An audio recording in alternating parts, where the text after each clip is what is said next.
of our sitting room, because we will always get somebody who may pin us down.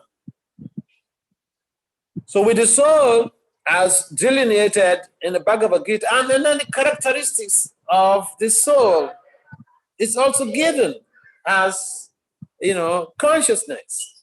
The soul is characterized by consciousness. Whenever there is consciousness, we understand that, there is the jiva, there is the soul. And so,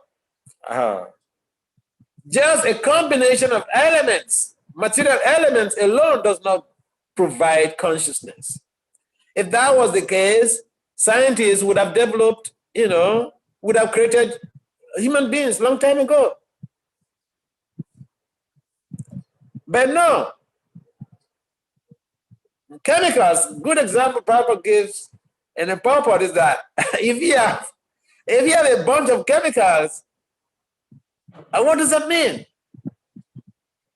It does not produce any consciousness. And so you have, a gross example is this. If you have a bag of charcoal tied down, a bag of charcoal by some road in Lagos, and someone kicks it, he will feel some pain. Now, if someone is sleeping by the road, the same area, the same place, and you go and kick it, you kick the person, yes, he will also feel some pain. But someone else will call the police for you.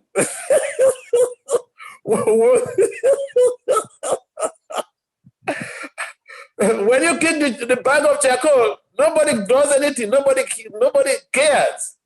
They only thought, oh, he's feeling the pain. He must have hurt himself. So the point that I'm trying to make here is that in alignment with Prabhupada's idea, Prabhupada's example in the purport, that a bunch of chemicals has no consciousness. And if even it's lost, no one really gives a damn to it. But you try. I mean, like in America, it's a typical situation. If you, if there is a bag of potatoes on the road, and you light a match, and then you put it before the bag of potato. And nobody will complain anything.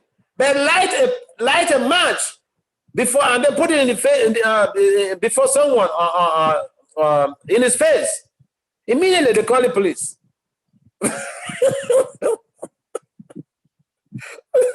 So a simple logic tells us that there's a difference between a bag of chemicals and an embodied entity.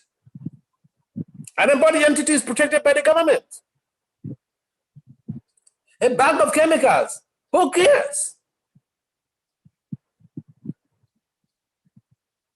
And so it is important for people who have high understanding to be able to draw logic and present their argument before these other groups who are operating on the platform of the mode of passion, whose belief system regarding the soul is in the mode of passion.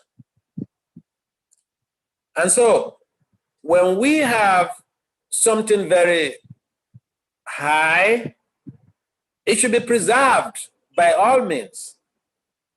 And so the other point that Prabhupada mentions here is like lamentation.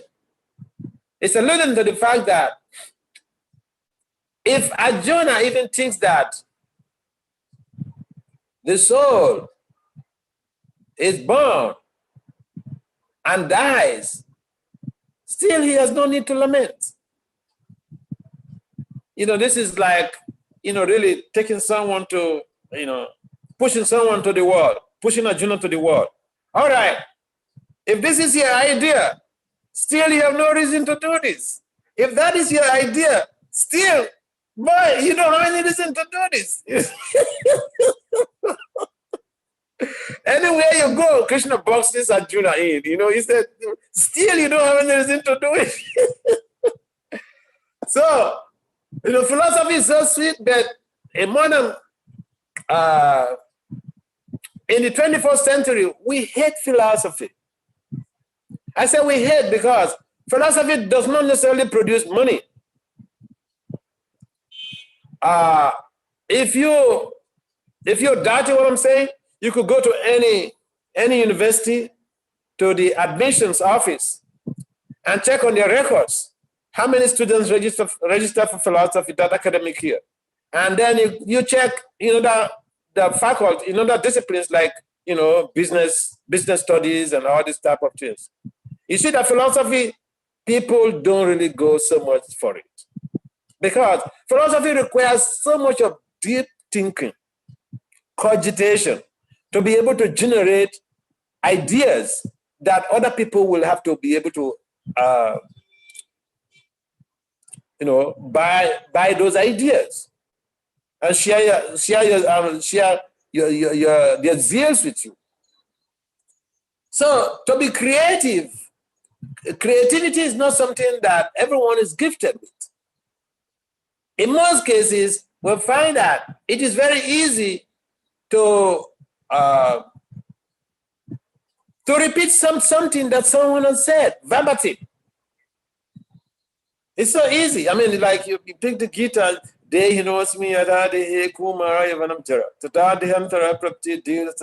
this is called rote learning. Even a child, a 5-year-old child, a 3-year-old child. I've seen kids who memorize the whole text of the Bhagavad Gita. They're not necessarily philosophers. Philosophy requires deep cogitation. You have to think out, you have to generate an idea to be able to create an amelioration to a deteriorating situation. And so people can crack their heads, especially within the modern setting. And so when people have a particular philosophical belief, they tend to think that, they're very high in their thoughts, in their reasoning, or in their thinking and thinking processes. Yes, to be able to lead a particular philosophical thesis is a good thing. But even better than that is to align with a system that could create sustainability for even people yet to be born. Because the number of these philosophies, they keep changing. Now the Vaishnava Vedanta philosophy, the philosophy of the Gita, never changes. Changeless. It doesn't change. The soul is eternal, full of knowledge and bliss. It never changed. Krishna spoke this over 5,000 years ago. It's been as it is. And so, the Bhagavad Gita has come to stay. And we could be good instruments in helping out to be able to spread the message of the soul based on the teachings of the Bhagavad Gita. And Prabhupada made a good statement here. And the science of anthropology is also based on, this philosophy that the soul and the body are the same. So the whole idea is that we understand what people are propagating as different philosophies. In most cases, is to make some followership, make a big name, and make some money. But we find that the actual philosophy of the Gita is not based on any of this. And it was so strict. Krishna said, Sarva Dharma Parityajam, you have to surrender unto me. Then, sinful reactions will be pulverized. And I will reveal that knowledge, that, I'll give you that Shakti. But, that demand is not there in any philosophical school. Of course, that demand or that calling is very intense, but it's a big sacrifice. And so what we find is that this very simple knowledge of the soul could save the whole world from so much calamities.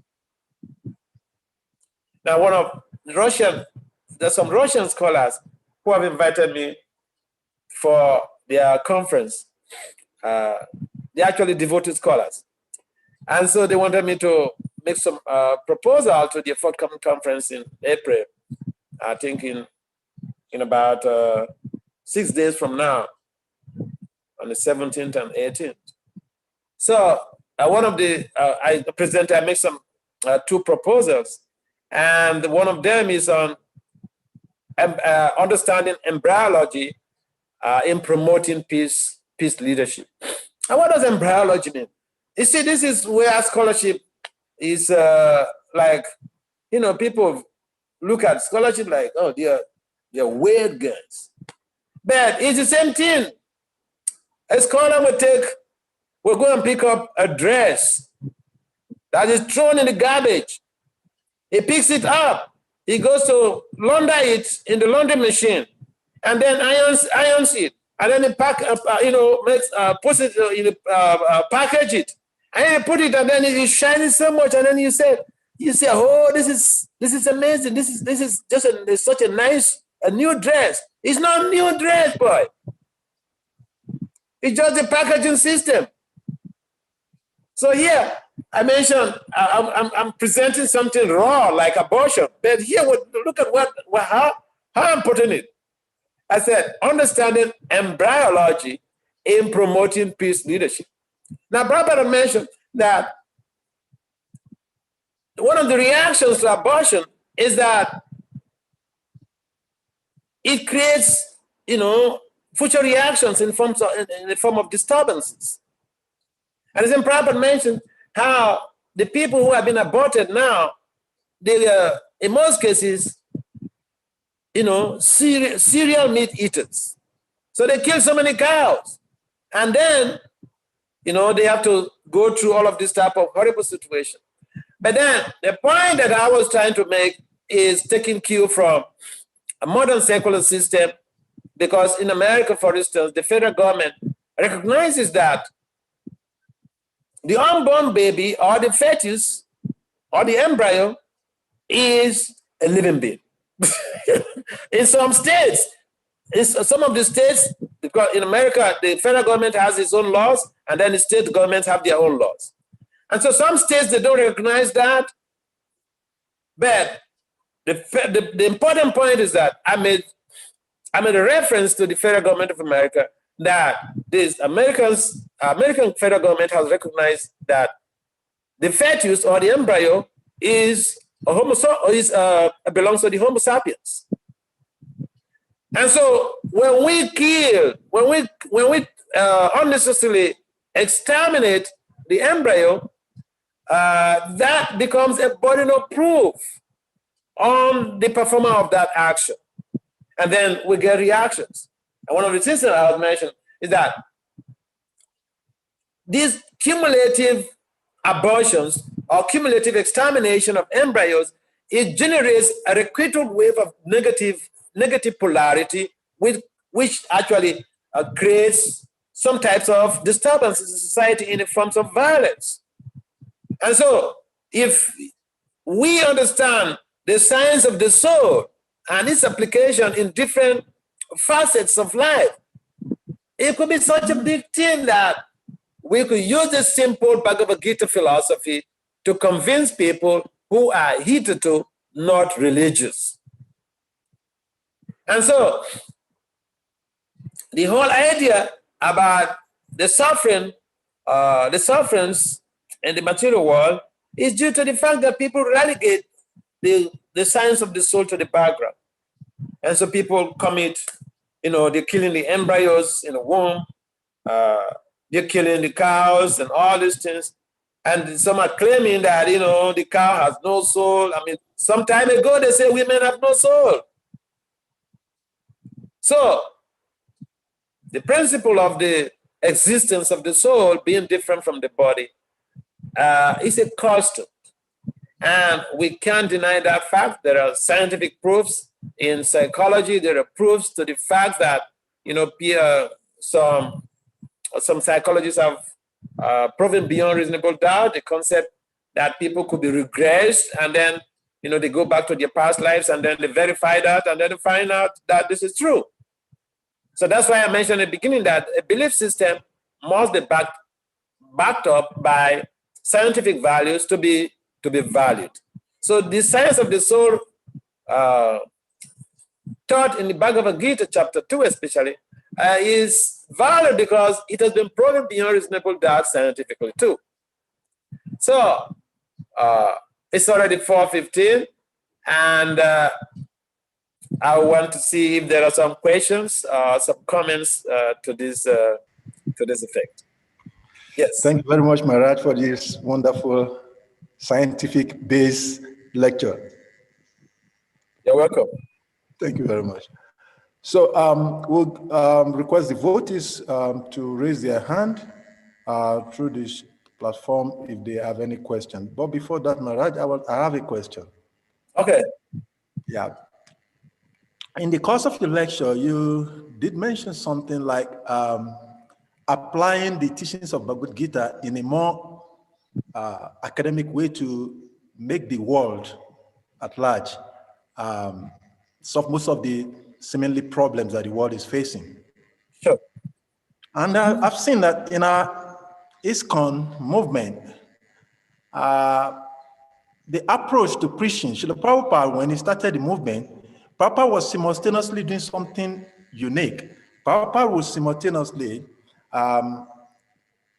go on the media, he will do the Harinam, he will do this and that. But it seems that in today's Krishna consciousness settings, we do not have this systemic way of training devotees to be able to actually present Krishna consciousness, and that is affecting our expansion of preaching of Krishna consciousness. So what do you suggest that we can do in our centers to be able to actually get devotees to be trained in such a way that they can present Krishna consciousness in different diverse ways? Okay. You raised a very valid point. I remember during one of the meetings that I attended, this devotee from Kaduna, the president, was mentioning something, and it's so pathetic because he was mentioning that the TV, they will not allow them because they talk about Krishna consciousness. Now, they talk about Krishna, okay? So now, and if I correlate that to what is happening now in Russia, the conference, they're inviting me. And so in this very conference, they don't want the presenters to mention Krishna's name directly. And so I was just laughing within myself. I said, these are things I have been doing for over 25 years. And Russia, they just want to start this. So, yeah, back to your question. Yeah, we need to train people. And so when that Kaduna, that young man was mentioning that, I was feeling so, I was empathizing with him, because those are just simple things. If they say no, you cannot preach religious, okay, you just choose some topic and make a problem solving presentation based on that very topic. But all of your philosophy, let me tell you one thing, Salika. My first publication at the University of Ibadan, the Journal of multicultural and multidisciplinary studies. No, the paper I sent in was, the first publication was on rape, I mean, is it rape, sonic therapy to the rescue. Now, in this paper, I did not mention Krishna in that paper because this is the Department of Classics. It's not a religious department. And so when I sent in this paper, we waited, that amplitude was at Ibadan. So we waited for a couple of weeks, a couple of months, we didn't get the feedback. So one day I just walked into the office and then I went to see the editor-in-chief. He's at the same time the head of the Department of Classics at the University of Ibadan, at the Faculty of Arts building.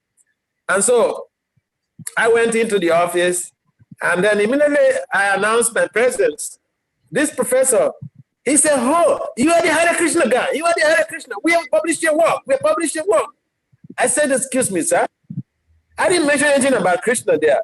He said, "No, that is Prabhupada's philosophy. That's Prabhupada's philosophy. I've read Prabhupada's books." That's what he said. He said, "I've read Prabhupada's books. I've read all of his books. That is Prabhupada's philosophy." Don't deny that you're from Hare Krishna. That is how Krishna created a good rapport between the two of us. In fact, that guy made me who I become in later years.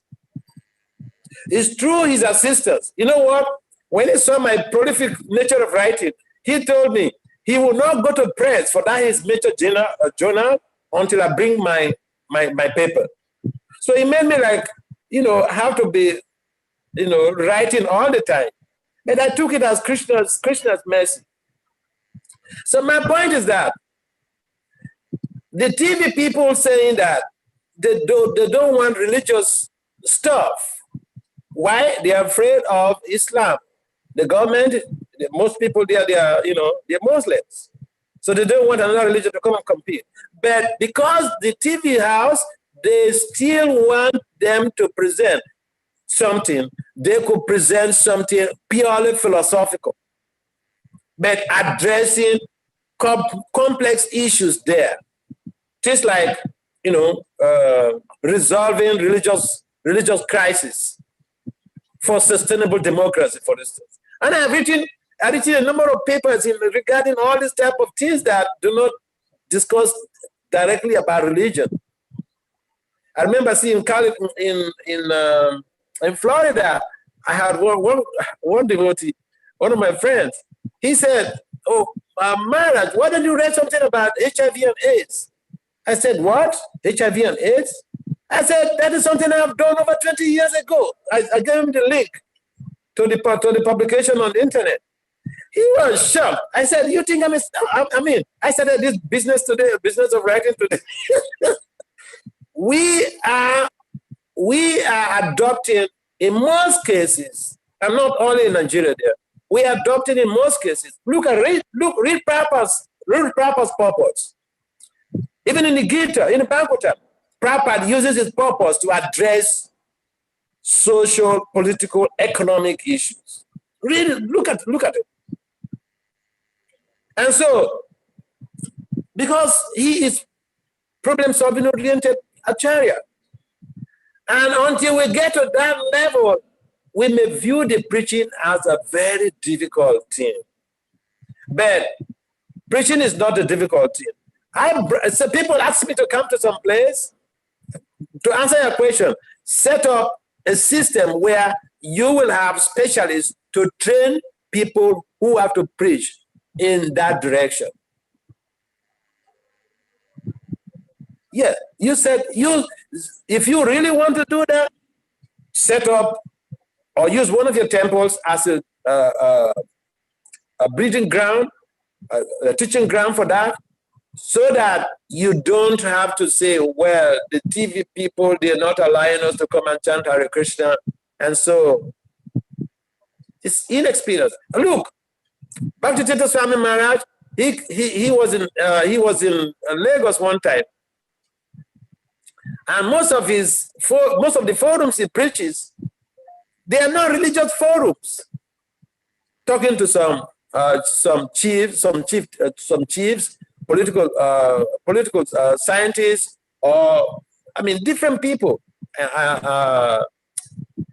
envoys and all these things. And one time this boy, what is his name? Can't remember his name. But one devotee in Lagos, and he had invited, he works in a bank. What is his name? Abide, Prabhu? Yeah. That's it. It's on the platform. Huh? It's here on the platform. Okay. So he had invited Guru Maharaj to come and give a talk to all these bankers. And when he gave the, unfortunately I didn't go to that program that day, but when he gave the class, those bankers, they didn't leave their hands. They were clapping all through.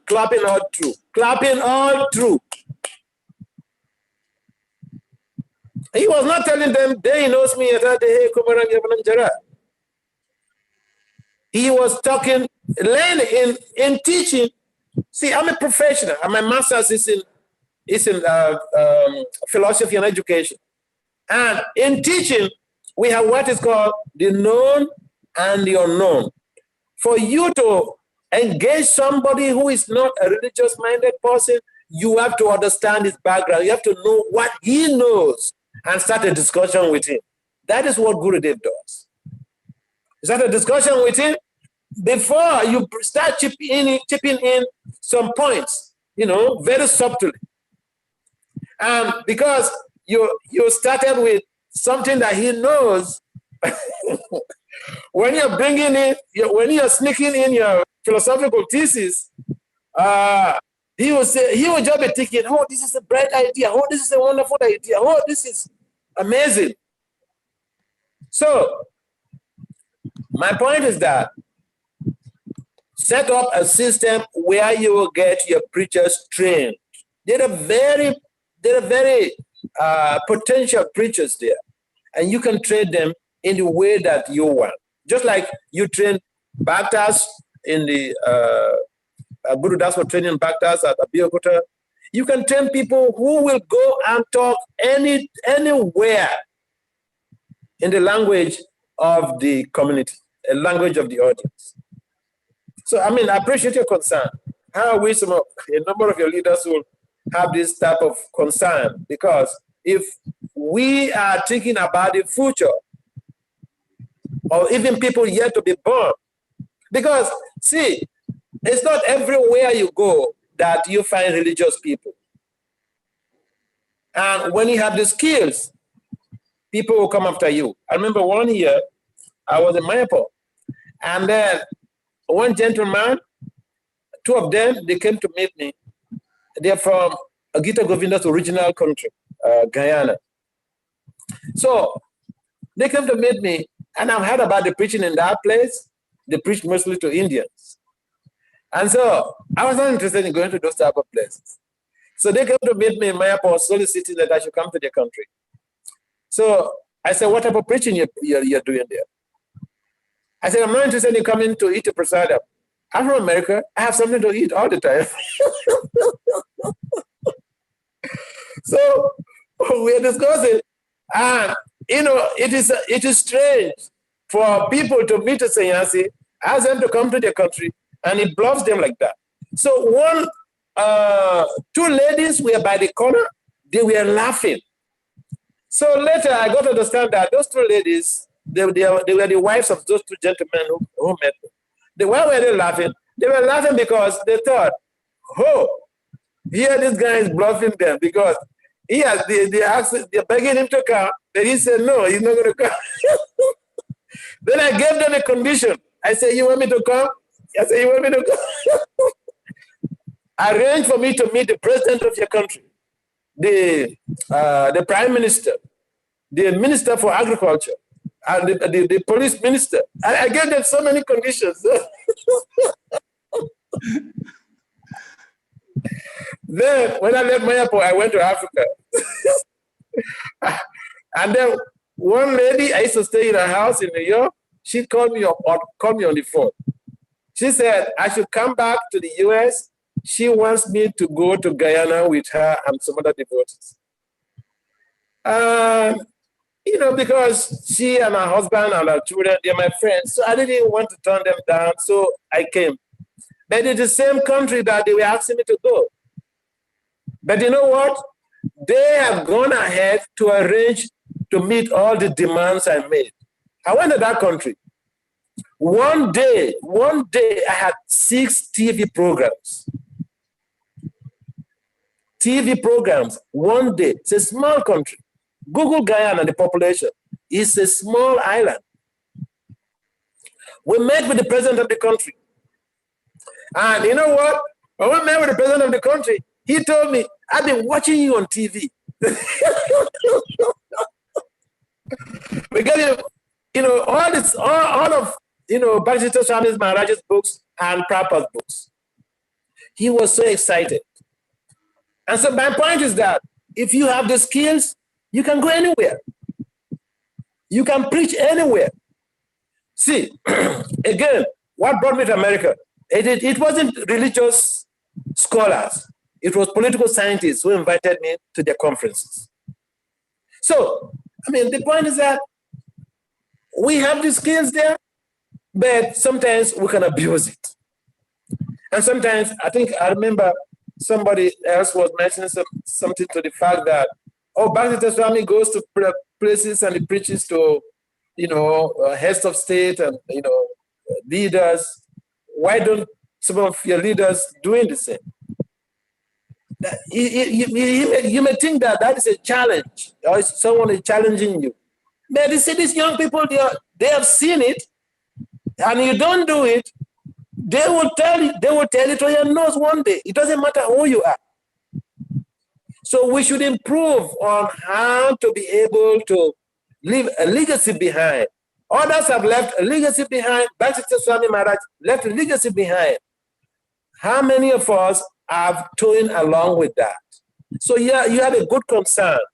And it is very practical to be able to evolve ideas that will create a situation that will be very much encouraging for the devotees. We have people there who needs to be trained.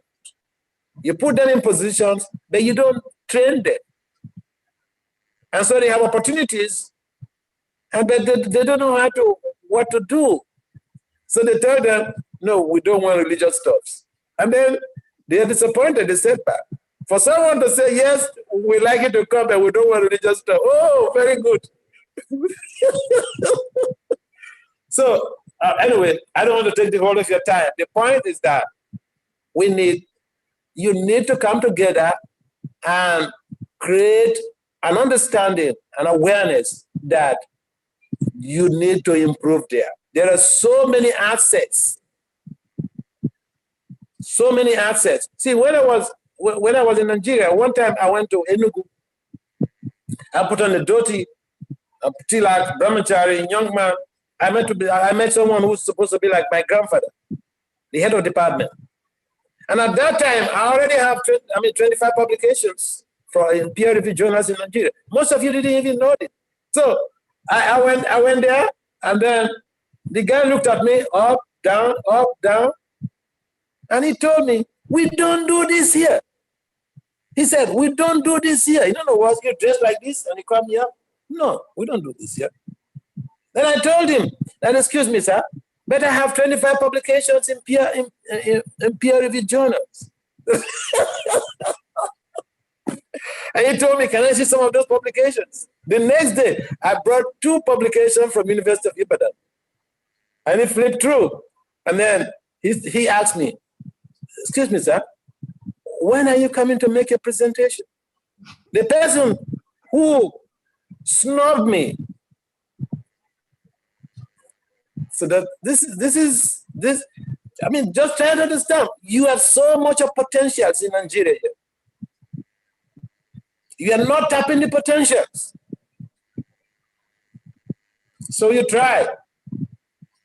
Try to do the needful. Thank you so much. I know that this topic is something that you can go on, and I'm not surprised at all. I was one of those who are fortunate to have grown under your tutelage, so I'm really appreciative for your mentorship. We're very grateful. Our next question is from Sadev Prabhu. Sadev Prabhu, please unmute yourself. Again?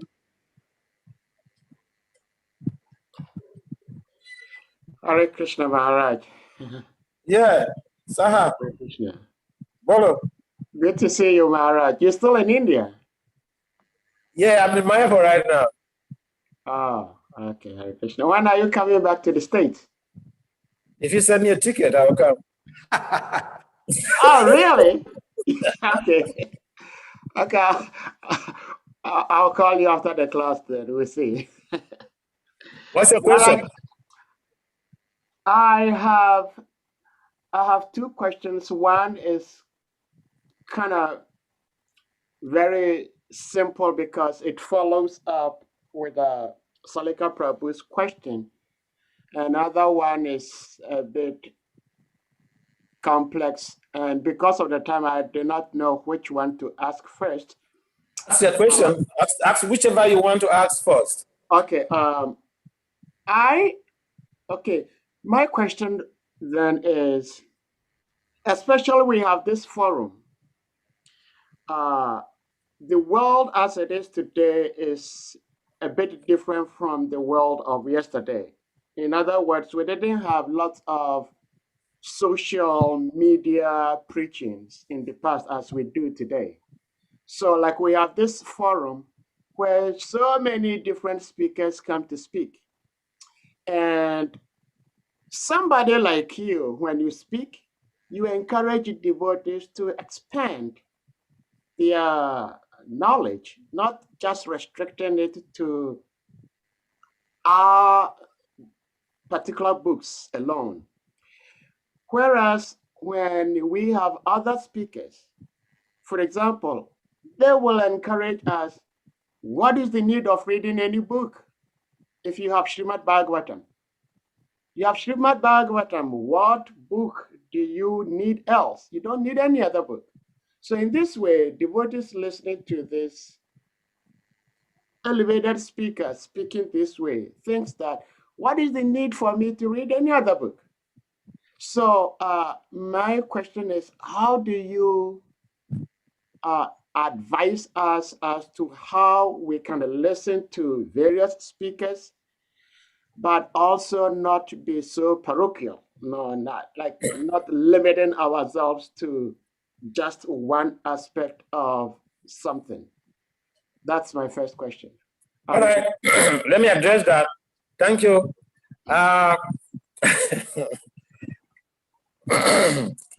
What generally happens is that when you're preaching to devotees, and this a number of these people, they don't know your backgrounds. The people who come to preach to you, they want you to go back to Godhead by every possible means. So they don't want you to waste time. If there is an opportunity, some people will even say, oh, stop your job and just move into the temple and just read Bhagavatam. So I remember when somebody met me. Sarah, you're hearing this? Yes, somebody met me in New York. So he said he's interested in my being his guidance. So I said, that's a good idea. I don't have objection. But what's your plan about your future? I said, what's the plan about your future? He said he plans to marry. I said, do you have any skills? I said he dropped out from college. I said, okay, you're being sincere. That's good to you. Now, I said, if you want to marry, there are preparations you have to make. Because I'm not going to come and provide money for you to take care of your wife and your children when you get married and have children. So there is what is called strategic planning, thinking ahead of the future. Now, when we join as pioneers, like you raised this issue some time ago, pioneers, it was very challenging. And there are no regrets. When we are preaching to other people, we should not tell them to drop their careers and move into the temple and then stay for 2 or 3 years and then move out again without anything. We should encourage them to have, if they don't have any strategic plan, we should encourage them to have strategic plans so that they have a sense of direction. So yeah, people preaching, the whole idea is that, this material world is a messy place. Yes, Bhagavatam is the king of all knowledge, the king of all books. In fact, the theme of the conference in Russia is Bhagavatam, something Bhagavatam is the source of knowledge. So, but then, at the same time, because they want to deal with the scientific community, you are only allowed to present the facts as it is and not to bring in religion directly. So you need skills to be able to do that, boy. And those are things I've been doing over the years. I publish even in financial crime journals. So the point is that people, we have come into the movement with different type of values, some talents, and a number of us could become very productive and help the society if our mentors were very good talent managers. Now, if I tell you, Sahadev, just make sure that all of your children, they become brahmacharis. The moment that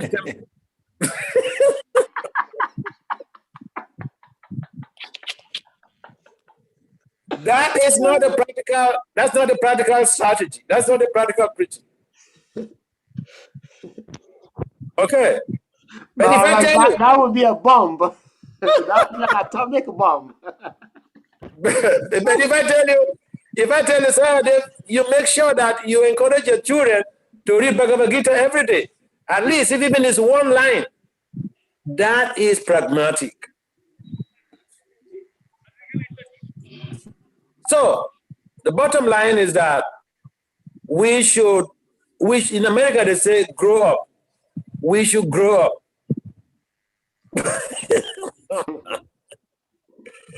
We should grow up and become strategic planners.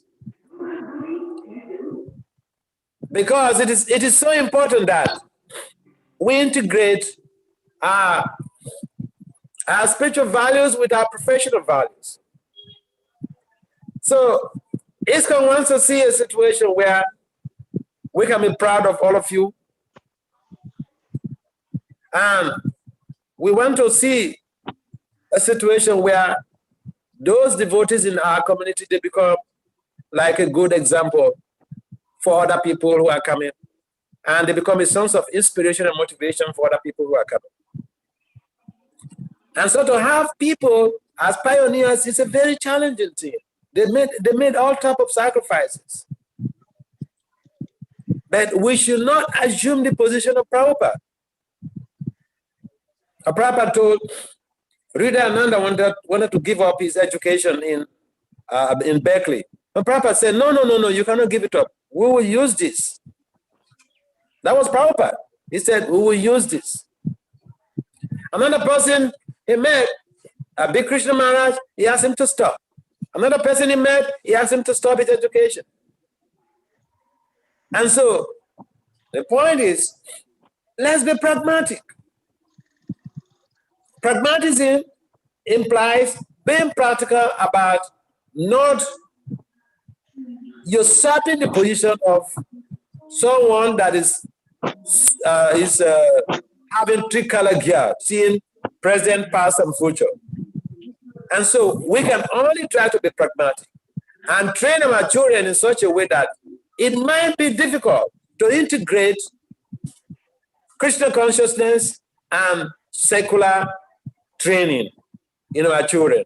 But we don't because it is difficult. And then we say, well, you tell your 5-year-old child, because this thing is so difficult. No, you just stop schooling. 5-year-old child. So if he stops schooling, what is this going to be tomorrow? That's what I said. Let's be pragmatic.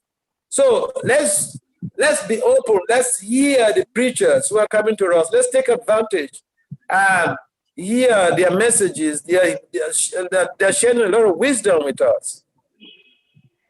And also we should ask ourselves, how best I could utilize this wisdom in re-engineering my family, re-engineering my community. You see, if I go to a community where there are grihastas, I will talk in a way to motivate the grihastas. If I go to the temple and then some devotees come to tell me, oh, come and give a talk to the brahmacharis. If I go to the brahmacharis, the talk is completely different stuff. So, Prabhupada mentions about this Kalapatra. And therefore, it is important for us to understand that the preachers who are coming to us, they're coming from different backgrounds. And we should not be offensive to preachers who are coming to us. We should see the preachers who are coming to us as, as an asset for us to accelerate, our Krishna consciousness development. And so it is up to us to be able to figure out what is best to be utilized in developing our families, integrating the Krishna consciousness and our family development. If I come to tell you, hey, Sahadev, you have to take to Venaprastha right now.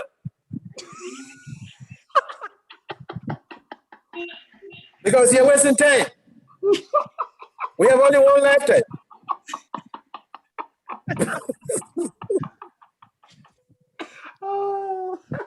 So that's not practical, Saha, because I know you and your family, you have a very bright family there, and all of them, they are devotees.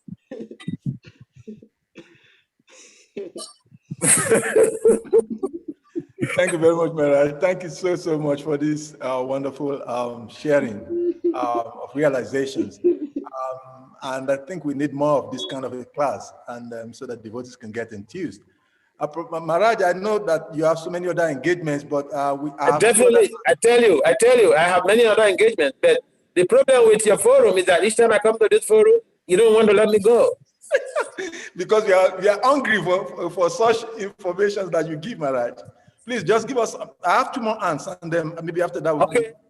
Don't worry. Ask your question. Krishna will back me up. Thank you, Maharaj. The next question is coming from Keshava Prabhu. Keshava Prabhu, please unmute yourself and ask a question.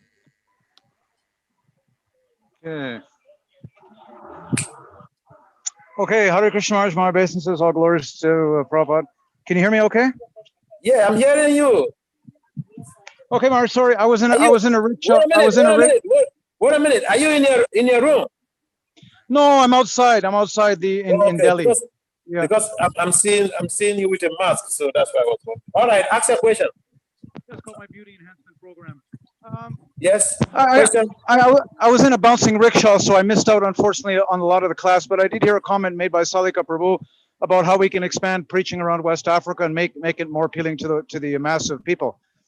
And then you were mentioning something also. I just had something in my mind. You were talking about how we have to identify, single out, and attract those people who are religiously inclined. But then when you think, one of our foremost authors and most productive members of our society, Vishaka Mataji, was a staunch, devout atheist prior to becoming a devotee. Not only she, but her father, her grandparents, going back all the way. So I think even those who have an atheistic background can be very much attracted to Krishna consciousness in terms of its reformative abilities, in terms of how it can help to reorganize and structure the society, even if one does not really have that devotional sentiment or that devotional inclination, because we've met many devotees in our society, you know, great intellectual giants, Ravindra Swarup Prabhu, Ridhana Maharaj, to name but a few. All right, let me address your question, because what you said just now, I never said that. I said the most people that we may have to meet, they are not religious people. How do we attract them? No, the point of, yes, well, that's what I'm saying. That's what I'm saying. Even if they're not religiously inclined, still we can attract them with so many other concepts of our philosophy. Environmental conservation. Of course, that's my point. That is my point. So we should not rely on just because someone. Okay, Mark, but can I just continue with another thing? Is that okay? Okay, you can just ask your question. Go ahead, Prabhu. Yeah, no, Salika, what I was saying is, you know, you were saying that we seem to have a lot of difficulty making inroads into the integrated society. And what I wanted to say was, you know, America is such a streamlined culture based on time management, time efficiency, and everything else. But what America is sorely lacking, and they fail to understand this, is they don't have that personal touch, that human being interpersonal contact, which is very much part of the African and the Asian, mostly Indian mindset. It's a very collectivistic mindset here. So I think once we're able to attract, you know, 10 people, those 10 people will bring us into greater and greater numbers. You know, it's very difficult in the US. So we can take advantage of the cultural mindset in Africa to our advantage. So I think there is, in my personal opinion, there's no more effective means to reach out to people, assuming we have the spiritual knowledge and purity, than personal contact with people on the streets. And I think one of the saddest things that's happening now in ISKCON is the erosion of our values in terms of how we present ourselves, if we choose to present ourselves to the public. You know, and these things are happening. Bhakti Vikash Maharaj alludes to this point, you know, calling it mission drift. And when we get our sannyasis and when we get our leaders speaking mundane things, avoiding direct talks about Krishna, like what Gorgopal is doing, and Krishna West, you know, wearing karmi clothes, you know, we can say that these things are not important, but they are important. Because I can't imagine Bishop Desmond Tutu or the Pope or the Dalai Lama appearing in mundane dress. And if they were to appear in mundane dress, that would kind of cast some doubts in the mind of the people who are accustomed to seeing them. There's nothing wrong with us as presenting ourselves as adherents to a spiritual ideology. It's something we should actually take pride in. But it seems to me like it's something we're becoming more and more ashamed of.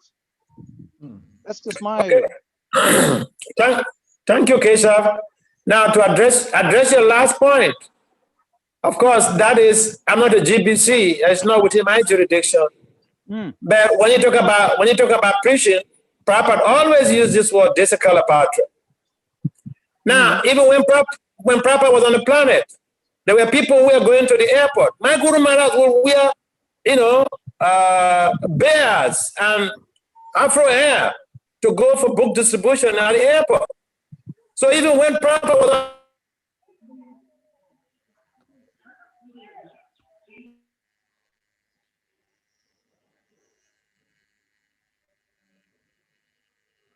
Maharaj, network is fluctuating, so we should just be patient. Just like one of them, because one time I went to a conference in North Carolina, a political science conference, of a leadership presentation, and then I just very simple. I just put on a proper jacket and pants, and so when this my panel chair, when I finished my presentation, and then he was discussing with me, he made a comment which I related to my spiritual master, and he warned me against going to conferences and dressing simple. Because otherwise, according to him, he said, they may think that you are FBI or you're a spy, and they will not be able to let you, you know, freely interact with them. So here was what the guy said. He said, Das, you came here very simple. Look at all of your colleagues. your other colleagues, the professors here, they come here with a 3-piece suit, a suitcase. You came here very simple, and you sat there like a Buddha. But your presentation is not simple. Your presentation was heavily loaded. I told my Guru Maharaj, when I went back to Washington, D.C., I told my Guru Maharaj about this. And he warned me. He asked his personal assistant, a Kavira, to take me out and to buy me 2 sets of suits. And he warned me, each time I'm going to the academic conference to meet all those professors, I should dress like one of them so that they don't feel embarrassed, so that they allow me to freely inject whatever philosophy, whatever things that I needed to, seeds I needed to plant. So my point is that, yeah, you call some names, but look, I also dress peculiar.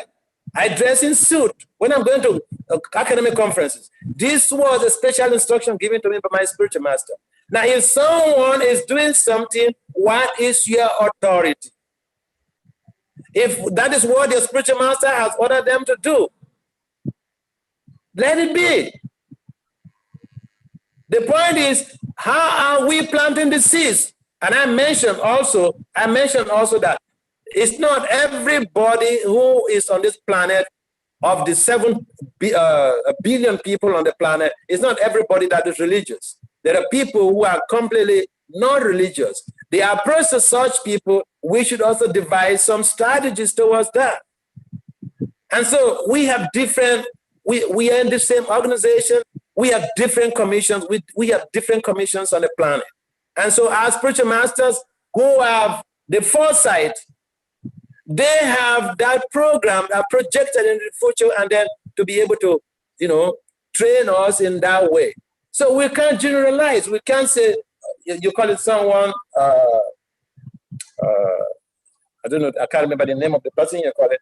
But you see, this person you're calling is not even from Africa. We are in an African forum, so you just let us know which areas we can improve in the African preaching program. But then to simply single out people and then, say what you're doing is wrong. We are not. Guru Govinda said we should not find fault with people. Bhakti said we should not find fault with people. If we find fault with ourselves, that's a good deal. But people have different commission on the planet. If someone is preaching on social media, their spiritual master is seeing. I'm not a spiritual master to any of those guys. And so if the spiritual master feels okay, who am I to say otherwise? And so, see, we can't rule the whole world just because we've been chanting Hare Krishna for 35 years or 40 years. We can't rule everybody. There are people, there are spiritual masters, and they're commissioned agents of Krishna too. Thank you very much. I don't know if that makes any sense to you. Thank you so much, Maharaj, for this. Very well, makes sense. Thank you, Maharaj. Thank you very much, Maharaj. So I think we have Prema Samputa. Prema Samputa, you'll unmute yourself, but I feel like I shouldn't allow you to speak because I've been missing you. You don't come on this platform. What is our offense? Tell me the Yagia. So why did you come today? I'm surprised. That's what I'm asking. Maybe I need to perform some Yagia so that I can attract him to come like this always. Now, maybe when Maharaj speaks every day, then he will be coming. So Maharaj should be coming very often. Thanks so much. Thanks so much, Salika, Sadev, Maharaj. I do come, and most of the time, I'm a working class, and sometimes it conflicts with the timing. The time the lecture is online, and it disturbs me. So during the Saturday, Sunday, I'm running the work at the same time, my small business set up. So I'd run the business during the weekend also. So if I don't have Harinam today, then at this. So and I know today Maharaj is speaking and he will be direct on me. So I said, okay, let me hear direct question on me. I'm not speaking on you. Yeah, but I do listen to all of you when, they are speaking Saturday recently and all this. Yeah, thank you so much, Maharaj. And the answer you gave to His Grace Salika Prabhu's question that he asked. It reminds me back in 8 years ago, when you assisted me when I had a presentation at the Kwame Nkrumah University of Science and Technology for the theoretical student. And I saw that we are preaching to this elite students, building this legacy of caliber of people who are coming to devotional environment. And another thing too that I observe is that there are other group of preachers who goes around with soap, oil, and they comes around your temple where I was, Kumasi, and these people infect the people that have tried to build through the media, the radio, and all these things. And they don't know anything about this oil and the soap and all these things. And they come to destroy these people's mentality. Then all my years of hard work is a waste. And this makes me what? I'm not teach preach again. Focus on only my wife and children. So this, I don't know whether I would not say West Africa, Ghana, where I come from. Are we ready for this level of your preaching over there? Okay, Prema, supporter. First of all, I'd like to appreciate your wonderful musicological preaching program. I really appreciate that. There's a higher, you're a high achiever, and you should keep up with the good work. Because whatever we are doing, what is important is how it impacts on people and create a positive social change in their lives. The other point that you raised now is about you are doing some preaching and then, you feel that some other devotees have come to distribute oil, some paraphernalia to them and then distract their attention from your pure preaching. No, we should not think that someone has destroyed our preaching, because whatever effort that a devotee makes in trying to inculcate Krishna consciousness in someone is always there. The results are always there. And Krishna himself had mentioned that there is no loss or diminution. Yeah, it's a good concern that, we need to we need to change our modus operandi in terms of paraphernalia sales, vis-a-vis preaching philosophy and trying to come to the aid of people in helping them to address their problems. The paraphernalia, there could be a better ways of doing that. But again, I'm not a GPC of Ghana. And so Srivas is there and Kavichandra Swami Maharaj, they're there. So these are the people, these are the right people that could address this issue. But on a personal note, I have discussed these issues with Srivas long time back. A number of issues that are going, that were like anomalous. I have raised the issues with some of the leaders there, and so you could speak with Srivas to see. But I'm sure that issue is being rectified. I mean, the issue of just depending on going to the street to read palms and sell paraphernalia. I think that issue, Kavichandra Maharaj also himself was very much talking about how to be able to change the mode of preaching to a different system where we don't get people implicated with the belief system that we are just magicians and astrologers. So yeah, I feel it is important that you raise this issue. It's a concern because we really want to move forward. Like I mentioned, there are so many potentials for preaching in Africa, in West Africa specifically. And of course, there are potentials for preaching everywhere in the world. I remember even in America, we went to one community, and then one senior devotee had complained that American preaching is very difficult. I don't see American preaching as difficult. If it is difficult, let the people do like what Prabhupada did. He went to the park and then chanted Hare Krishna, and people followed him back to the temple, to the storefront. If we feel the technical things are difficult, we should do the basic things. Harinam. Okay. And what Prabhupada did, a one-man squad.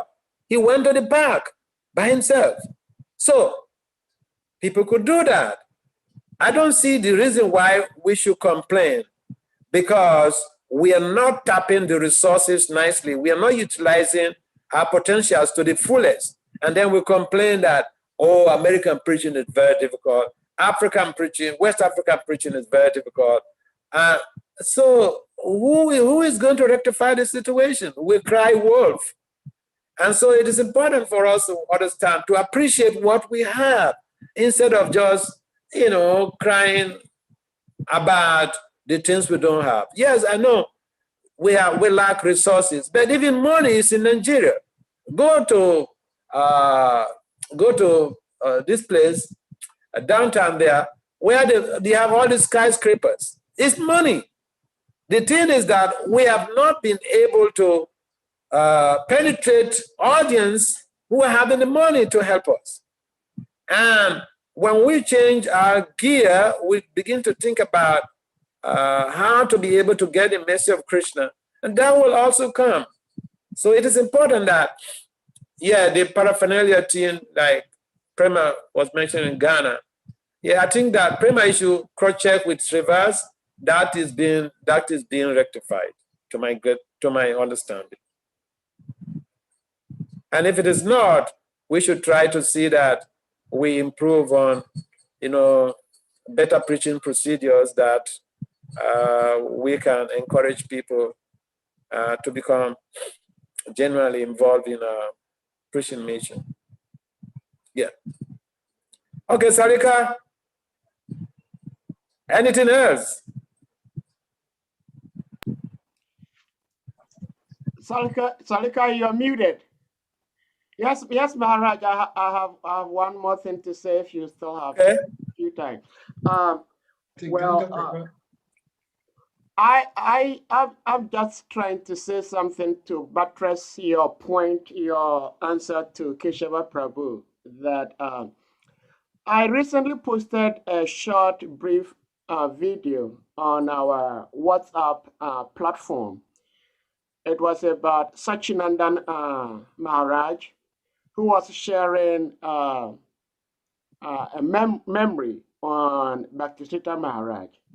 So he shared that once he was very close to Bhakti Maharaj. So once both of them were in Mayapur for a festival. But he said he will only see him in the mornings. He will not see him in the whole day until late in the evening. And then after some few days, he realized that immediately after the morning programs, Maharaj has series of TV and radio programs. And so one time he saw Bhaktita Maharaj dressed like a king. And so he asked him respectfully, he says, Maharaj, I don't think I have seen any Vaishnav guru dress the way you dress. I'm a bit wondering. And then he said, Bhaktita Maharaj told him, for the sake of preaching, if I have to wear diapers, I would. So the essence is preaching. So if wearing a particular dress is going to deprive you from preaching, then you don't have to.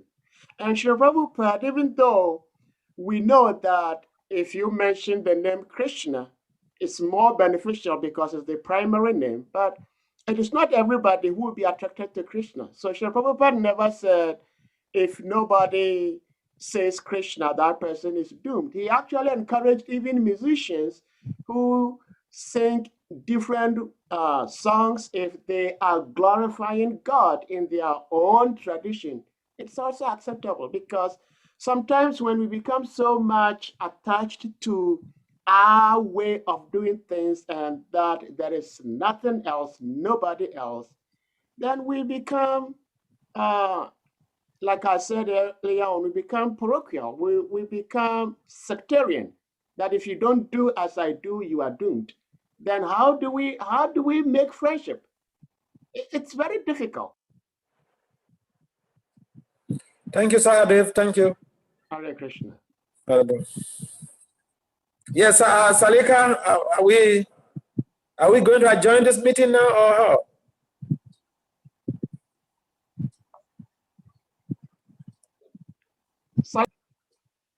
Salika is there? Salika, he should unmute himself. You are muted. Sorry, Maharaj.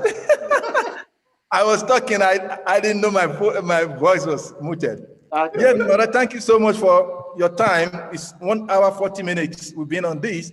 Yeah. But Ganga Prasad Prabhu raised his hand earlier, but I don't know what he has to say. Maharaj, if you could give just 1 minute more, then we'll close the. Okay, no problem. I am adjustable.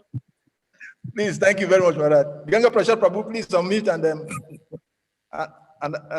make your comment or question. Obeisances at your lotus in Maharaj. I have neither. Hey, I had the blessing. I had the blessing to have the darshan of Ganga. I'm just calling to apologize. I saw circumstances beyond me. That's why I have not been able to see you. So I just beg for forgiveness. Yeah, I understand. And by I understand. I'll be leaving, so it means I may not see you. But just pray for me. Okay. Thank you very much, Maharaj. Safe trip. Hare Krishna. Hare Krishna. Okay, thank you very much, Prabhu. On this note, I will request all of the devotees to kindly unmute themselves. Let us chant a powerful Hare Krishna mantra to appreciate Maharaj for coming and giving us this wonderful enlivening class.